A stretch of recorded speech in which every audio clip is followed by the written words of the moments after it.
river has a life, a character, a voice of its own.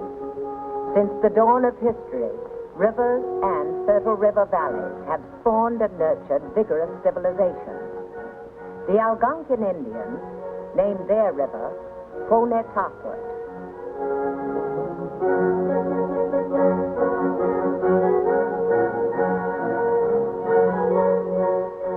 Long Tidal River, it meant, because the ocean tide rose and fell even as far north as the Enfield Rapids, 60 miles from Long Island Sound. To Adrian Block, its discoverer in 1614, when he sailed upstream in the Respite, it was the freshwater river. To Timothy Dwight, native historian and Yale president, the beautiful river whose waters are everywhere pure. The poet John Brainerd sang its praises in romantic couplets. Fair, noble, glorious river, in thy waves the sunniest slopes and sweetest pastures lay. Benjamin Trumbull observed, as its banks are generally low, it forms and fertilizes a vast tract of the finest meadow. Such is the Connecticut River, the state's largest, and the only body of water that runs the full depth of New England, 360 miles from source to mouth. For 3 centuries, the Connecticut has been vital to the growth of the state. The fertile soil along its banks brought Thomas Hooker, the liberty-loving preacher, and his small band of followers from Massachusetts across the wilderness to settle Hartford. In 1639, the 3 river towns, Hartford, Wethersfield, and Windsor, formed the first self-government in this hemisphere, based upon Hooker's principle that authority is laid in the free consent of the people. Later, a royal charter was obtained from the King of England, and once, when the security of the colony was threatened, the charter was saved by hiding it in the great oak that stood near the river.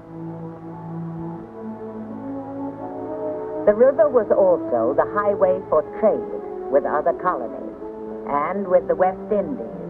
Until the advent of the railroad, it was the stimulus for a prosperous shipbuilding industry and a main source of water for drinking, for food, and for power. Once extolled as one of the 3 loveliest rivers in the world, along with the Hudson and the Rhine, in our time the Connecticut has become a river in decline. Defiled by man's progress, encroached upon, polluted, and unloved. Yet it remains our greatest natural resource in the valley.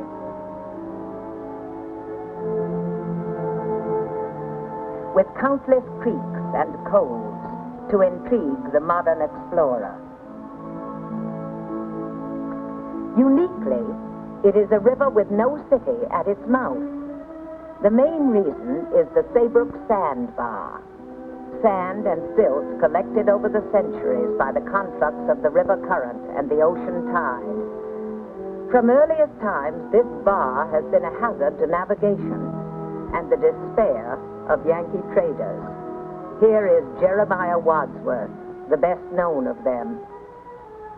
Just before the Revolution, in the first real move to improve river commerce, the Assembly voted to raise money by lottery for marking the bar. There are still numerous shoals and sandbars along the river, the narrowest part being the 600-foot width below Middletown. Because of its strategic location near the mouth, Old Saybrook played an important part in the colony's early history. A stalwart English soldier and engineer, Lion Gardner, was sent over in the 1630s at a salary of $100 per annum to build a fort at Saybrook Point. He was employed by a group of Puritan lords and gentlemen who planned on making Saybrook their refuge from royal persecution. During a siege by the hostile Pequot Indians, Gardner's son was born, the first recorded birth of a white child in Connecticut. Because of the bend in the river and the prevailing wind, Wethersfield in the 17th century was the head of navigation, a port that shipped to the West Indies, Europe, and even China. Until 1700, when a spring flood changed its course almost overnight. The river here formed a double oxbow with a 180-degree turn, the bugaboo of river captains trying to reach Hartford. To sail from Saybrook required 2 weeks, as long as the voyage from the West Indies. One of the warehouses built to hold cargoes that could not be unloaded at Hartford still stands. The streets of this charming town are lined with homes of 18th century sea captains and merchants. After the Revolution, acres of Wethersfield were covered with onions. Out of this industry developed pioneer seed growers like Comstock Ferry and Company, part of whose building was formerly a West Indian warehouse.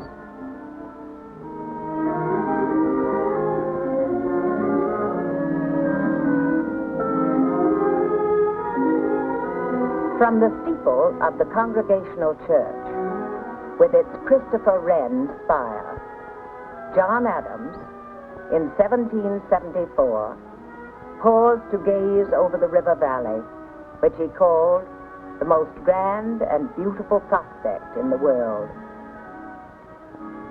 For over 100 years, the river towns, from Saybrook to Windsor, bustled with shipyards. Middletown was once the largest port. From these yards came the famous river sloops and schooners for the coastal trade, and the brigs that plied the West Indian routes, making the Yankee name synonymous with barter. The colonists exported mostly fish, lumber, dairy products, corn, and livestock. They brought home sugar, molasses, and kill devil, otherwise known as rum.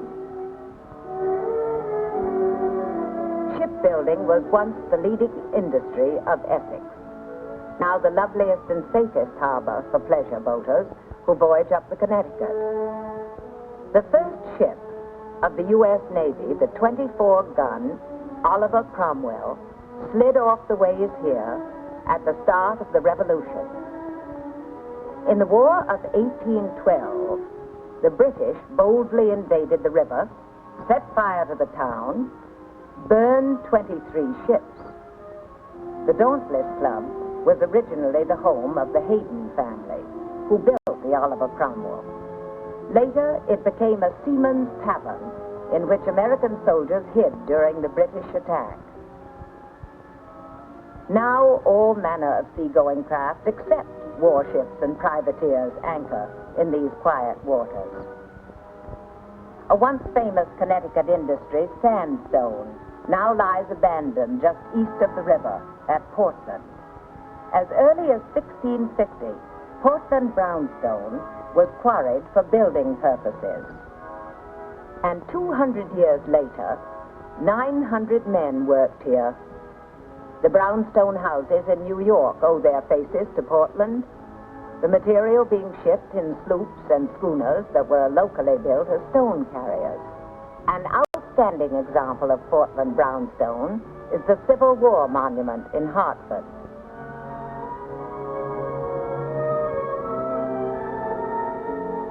Although small scows and flatboats could pole past the rapids and falls at Enfield, they were too much of an obstacle for profitable river traffic above Hartford.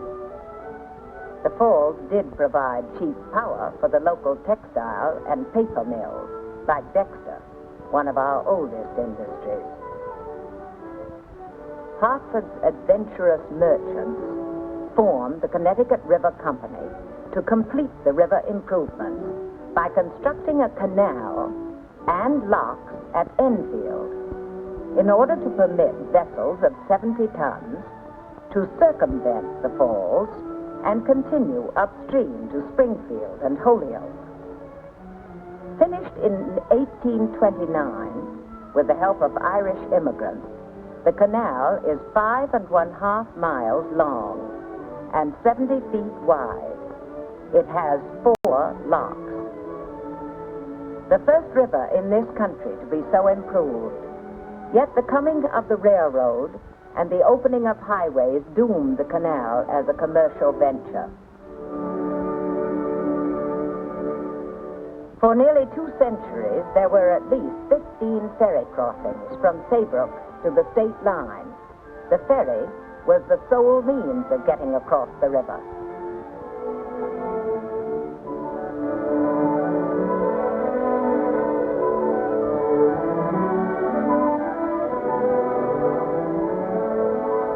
The Chester to Hadline ferry, Selden 3, is one of the 2 remaining.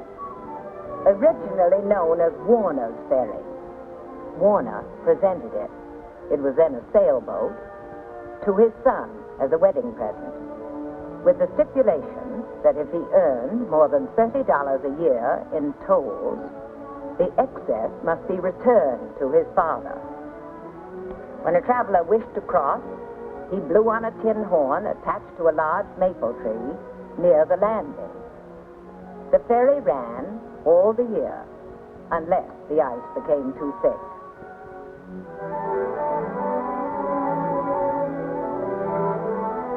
Today, it is a romantic way for tourists to approach Gillette's castle, built in World War I by the Connecticut actor and writer William Gillette, and now a state park.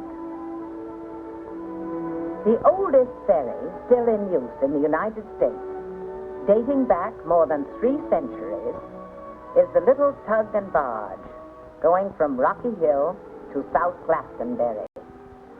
An owner of a bygone ferry used to solicit riders with the jingle, for the usual fare of half a dime, in thunder or lightning, in storm or shine, my boats will run on scheduled time.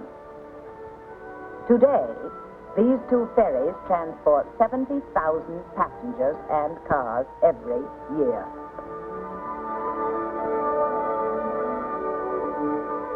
In 1824, a new era of power began with the arrival of the steamboat. In its heyday, as many as 2,500 vessels a year berthed at Hartford.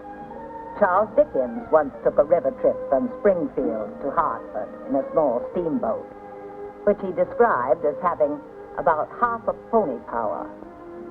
Introduced to the city's leading ministers, lawyers, and merchants, Dickens wrote in his diary, "Too much of the old Puritan spirit exists in these parts to the present hour, but its influence has not tended to make the people less hard in their bargains or more equal in their dealings." Most famous of the steamboats was the city of Hartford, a giant side-wheeler built in 1852, 273 feet long, with luxurious appointments.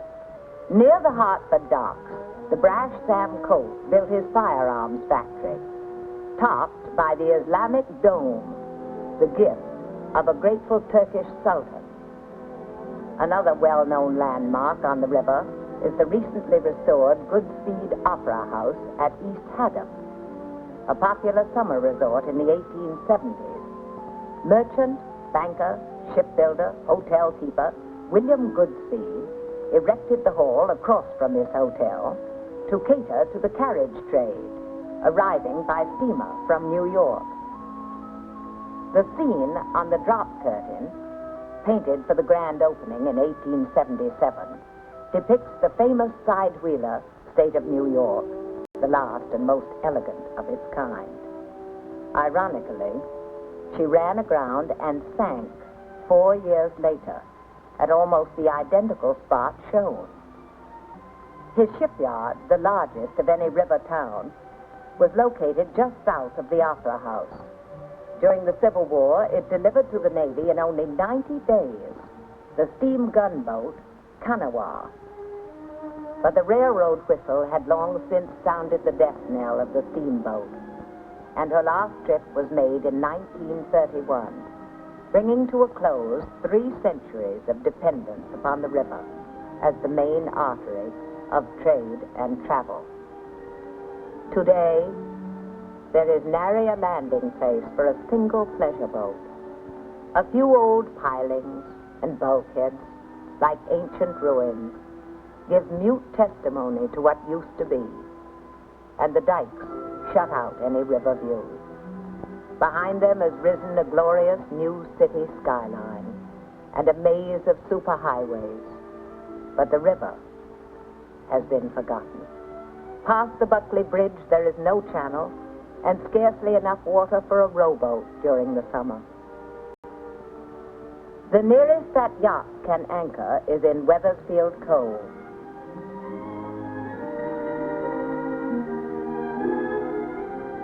Worse has been man's abuse of the river. It has earned the soiled reputation of being dirty, smelly, and unfit for man, fish, or bird. Being the downstream state, Connecticut inevitably receives the waste of its 3 neighboring states to the north. According to the state health commissioner, the river hasn't been fit for swimming for 50 years. Fair, noble, glorious river has now become labeled the world's most beautifully landscaped cesspool. Now, our gravest natural problem, pollution, has reduced the available water supply and restricted recreational development. Almost too late, public agencies, prodded by private conservation groups like the Connecticut River Watershed Council, are taking corrective action that will require 10 years to complete and will cost millions of dollars. One important phase is the installation of adequate treatment plants. Like the new one serving Farmington, they must be designed to remove up to 90% of human waste before it reaches our streams. Equally critical is the discharge of organic industrial waste. This now doubles the amount of human sewage. Other pollution hazards that must be controlled are synthetic chemicals and detergents, radioactive materials, dumps, heated water emptied by industry, pesticides, and even recreational activities. Far more than most residents realize, the river is still vital to agriculture, industry, and power. For example, tobacco. Using river water to irrigate the narrow strip of unique sandy soil along its banks, Yankee farmers produce $30 million worth of the Indian weed annually. Tobacco has been raised in the Connecticut Valley on a commercial scale for 140 years. Shaped like an elephant's ear, green in the field, but brown after harvest, growing 10 feet tall, most of it is used for binders and wrappers in cigars. Connecticut shade-grown tobacco is now generally accepted as the best cigar wrapper in the world. After many experiments, growers in Pequannock discovered at the turn of the century that under the shade of cloth they could recreate the necessary tropical atmosphere found in the East Indies. 9,000 acres are planted yearly under the white and yellow cheesecloth. Nearly 5,000 full-time workers are employed, as well as more than 16,000 summer helpers.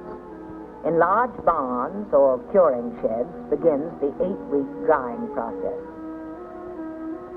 Industry uses millions of gallons of river water daily for cooling and processing. United Aircraft's Will Goose Laboratory, the Feldspar plant below Middletown,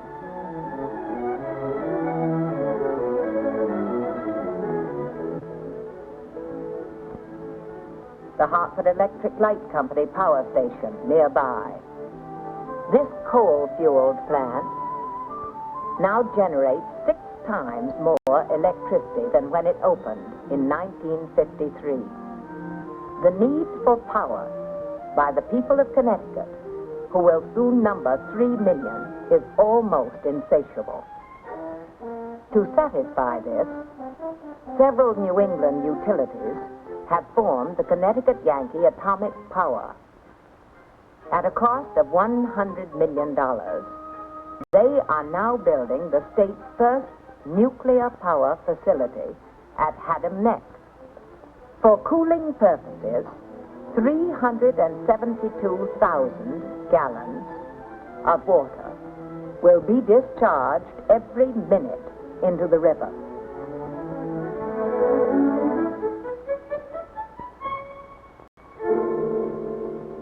Surprisingly, our river industry is still served by the New Haven Railroad.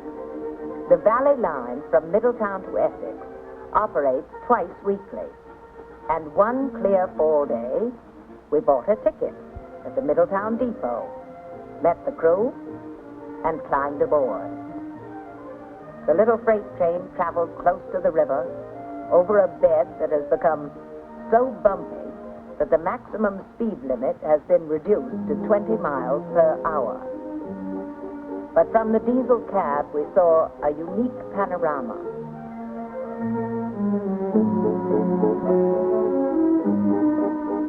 On through the straits, the train rumbled along until it reached the white piles of Feldspar. Further down, whistling by the private crossings, we glimpsed marinas with their canvas-covered hulls, dry docked for the winter.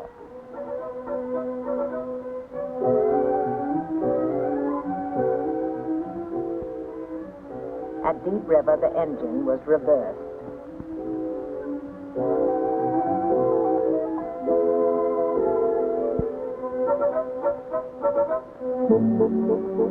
And all hands gathered in the dining car, a caboose, for a hot lunch.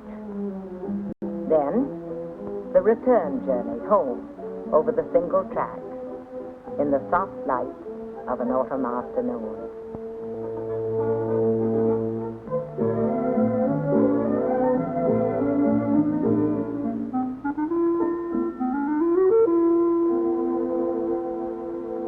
More essential to Connecticut River industry than the railroad is the river highway itself and the tugboats, barges, and tankers that ply it daily, the year round. Some 34,000 vessels annually bring 3 million tons of cargo upriver, an increase of 25% in the past decade. Fuel oil accounts for more than 1/2 of the products carried, followed by gas, coal, kerosene, jet fuel, and petroleum asphalt. The U.S. Corps of Army Engineers is responsible for maintaining a 13-foot controlling depth from Saybrook to Hartford. Frequently, the channel must be dredged of the silts and inexorably accumulate. Sometimes river silt is used for fill, as in the construction of this interstate highway near Middletown. The Coast Guard sees that the navigation lights are kept in working order, including the sentinel guarding the mouth of the river. In winter, it must also free the channel of ice so that the barges and tankers can get through with their precious cargoes of oil and coal for Connecticut homes.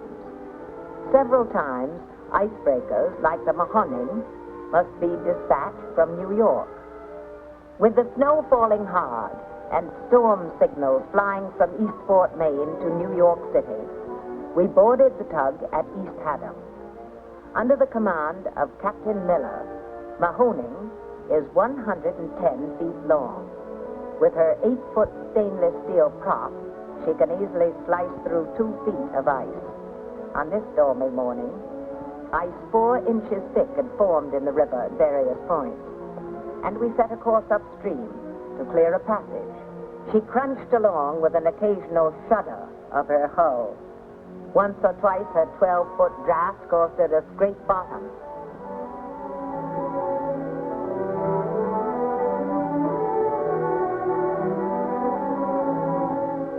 Despite the weather, we sighted several empty tankers on their return passage.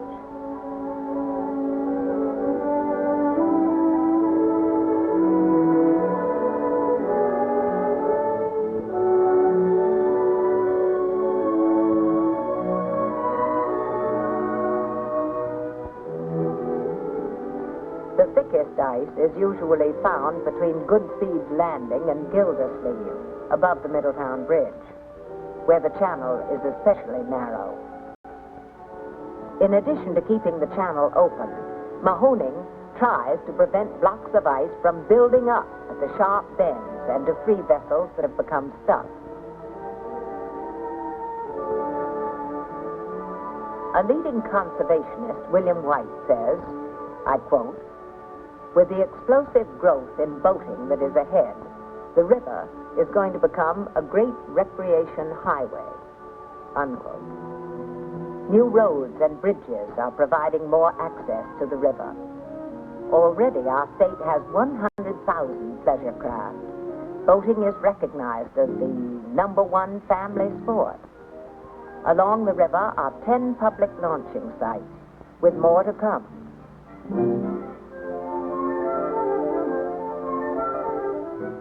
8 yacht clubs, 3 state parks, 25 marinas and shipyards, most of them below Middletown.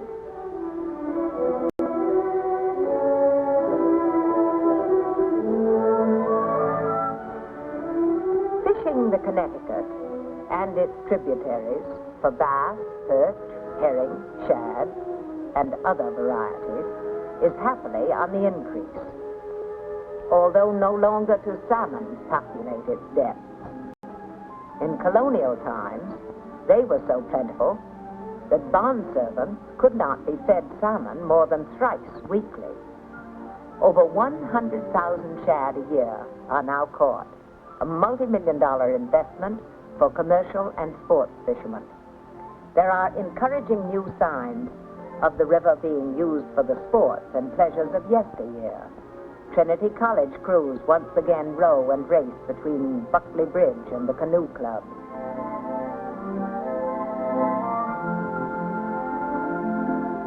Recalling steamboat days, the Dolly Madison cruises twice daily between Hartford and Middletown.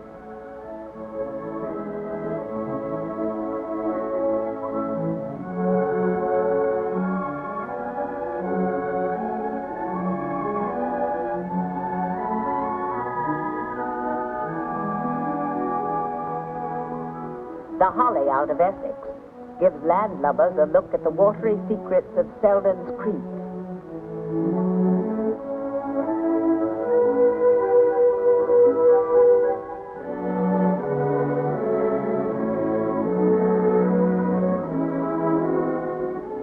And the bygone splendor of the Haddams, where river captains built their homes above the banks. Between the mountains, turn upon itself. This word is in a naturalist's paradise. Disappeared before the onslaught of civilization.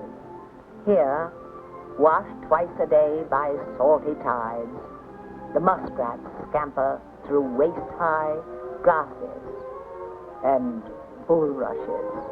Marsh birds, like egrets, are seasonal guests.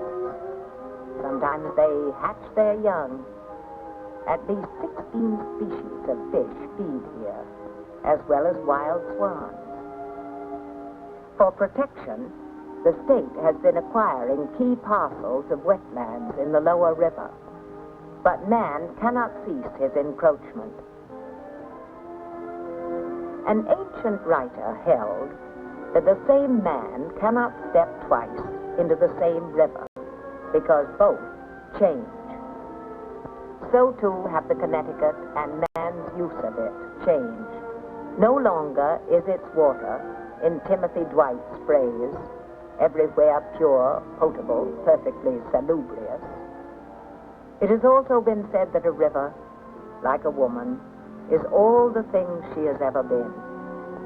The Connecticut winds through land that is still 2/3 forested, and 1/4 farmed.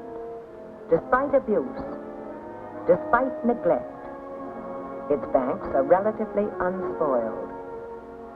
It is still a tremendous resource for power, industry, commerce, and recreation. In our age, beauty and progress often conflict. On the one hand, the desperate quest to conserve what little of nature remains unspoiled. On the other, the unquenchable demand to develop open areas.